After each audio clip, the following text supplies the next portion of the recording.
So is this the ultimate all-round trail shoe? Well, Salomon would like you to think so.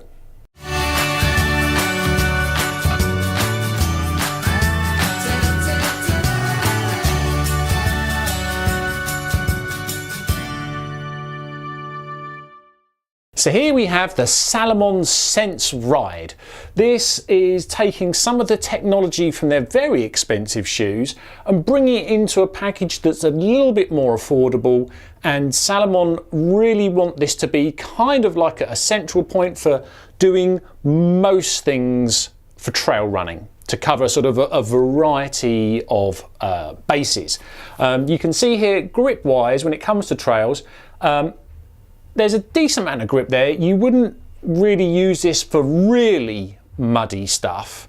I think if you had like proper mud or a real muddy obstacle course race, this is not really going to fit that brief particularly well, that it is going to get overwhelmed with regards to grip. But apart from heavy mud, it actually does very well. The grip here is very suitable for buffed out trails, for going from grass to dirt to gravel to even onto hard surfaces like tarmac, asphalt, things like that, then back onto the trails. As long as they're not super boggy, this thing's going to be fine. You're talking in a UK size 11, it's coming in at 360 grams or 12 3/4 ounces. The heel to toe drop is 8 millimeters. The flexibility, yeah, it's actually pretty good. It's sort of, there's a decent amount of movement there, but it also does feel sort of fairly secure and gives you a decent amount of protection. You have the outsole is actually a contra grip outsole. The midsole is an EVA midsole, but it has these little inserts into it to give it a slightly more softer, squidgy ride, to give it a more comfortable ride. I guess that's why they call it the Sense Ride. And the upper is a mesh upper with these welded overlays all around it, as you can see. So what is great about this shoe and what is not so great? First of all, yeah, I like the look of it. I like the look of the Sense family of shoes that they do. I know they do some other ones, the Speedcross and all sorts of ones, which look very chunky and are probably built more for that deeper mud and different conditions. I personally gravitate more towards this style. I like it. It looks quality. It looks good. And I think you turn up to a race, a trail race, an ultra race or whatever, wearing these, and you're going to be feeling quite good about what you've got in your feet. The grip from these, as I say, as long as it's not really deep mud. I have worn these in deep mud, and to be frank, they just became overwhelmed. But that's not fair on the shoe. That's not a reflection on the shoe. It's more designed for the sort of the buffed out stuff, the technical trails and the stuff where basically there isn't just really deep mud.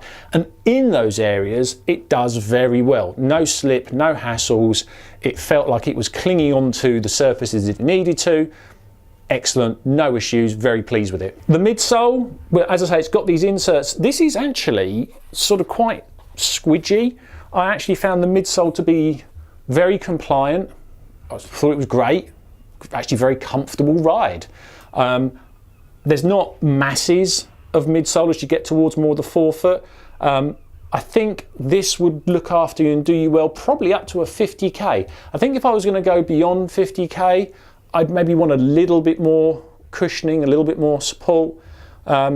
Maybe that's psychological. I'm sure you could go more than 50k, and I'm sure many people have done. But I think for your regular trails up to that kind of distance, personally, that's where I would run with this shoe. I think beyond that, I just would want a little bit more. But up to that kind of distance, which is an awfully long way, I don't think there are that many people sort of going beyond 50k. I think this is a really good, comfortable shoe to wear, as long as you get the size right, but we'll come on to that in a minute. Other point to mention is, I think, just the quality of this shoe. It really does feel well put together. I've given this particular shoe a fairly abusive time. I've taken it through some fairly muddy races. I wore it to the Grim. Point to note, actually, when I was wearing this, doing the Grim, there's lots of times on that race where your feet are completely immersed in awful muddy weather, water, just in and out and in and out, and the water was ice cold. Although to me it didn't look like it would drain brilliantly, I'm pretty much sure it did. I mean, at no point was I running when I came out of the water and feeling that the shoe was waterlogged or taking a while to drain. In actual fact, it felt like it drained really, really quickly. So I found that to be very impressive, because the water was extraordinarily cold and you wanted it to drain quickly, and this shoe performed admirably in what is a very difficult, challenging race, and this thing was an absolute trooper. And I think it did a good job of helping me get round the course. Didn't slip, didn't have any issues. Very, very challenging course that was, and this thing was fantastic. But it's not all movie stars and red carpet premieres. What are the things that maybe aren't quite so great? Well, fit. This is a UK size 11, and on my Sense Pro Max from Salomon, they fit perfectly. This does not. This is snug. This is too snug. If you're looking at buying one of these, ideally you want to buy it in a shop. If you want to buy it online, I'd say at least half a size you want to go up, possibly even a full size you want to go up. And to me that's just kind of annoying, because it's why can't shoe companies just get the sizing right, so they're all true to size? Why has it got to be so this definitely badly sized? And if you're going to be badly sized, then just be consistent badly sized. To have a shoe from the same family of shoes, in other words the Sense family of shoes from Salomon, and have one be one fit and then another be a completely different fit. And when I say fit, I'm talking about the sizing. That's just annoying. It makes it hard for you guys. Why can't you buy a shoe online? If you've bought one from the same family, you should be able to go and buy another one and not worry about the sizing. But with this, you really want to try this on and make sure it does fit well. Another little thing, it's not really a criticism, it's the lacing. They use this sort of wire with the catch. There is a little pocket there to put the cable in when you're not using it. It's okay. Sometimes I found myself wishing I could just put regular laces on there. I haven't. I've stuck with it. It's a thing. Some people love it, some people don't. It's up to you. Just be aware it comes with not these traditional laces. Whether that's a good thing or a bad thing is going to be really down to you and how you see it. And if you run with them, I find them a bit of a faff, but I don't find them desperately bad. Again, very personal.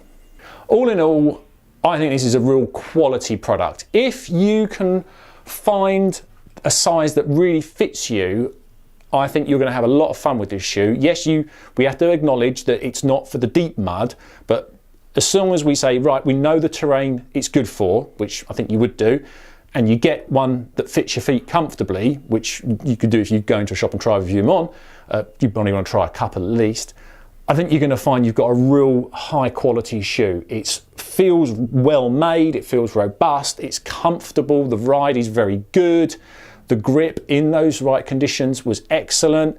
All in all, I think it's a quality product. For me, yeah, definitely a 5-star shoe. It's really hard to criticize it. I mean, the fit is definitely a thing that's annoyed me, but apart from that, yeah, it's a quality bit of kit. And with that, thanks for watching. I'll see you on the next one.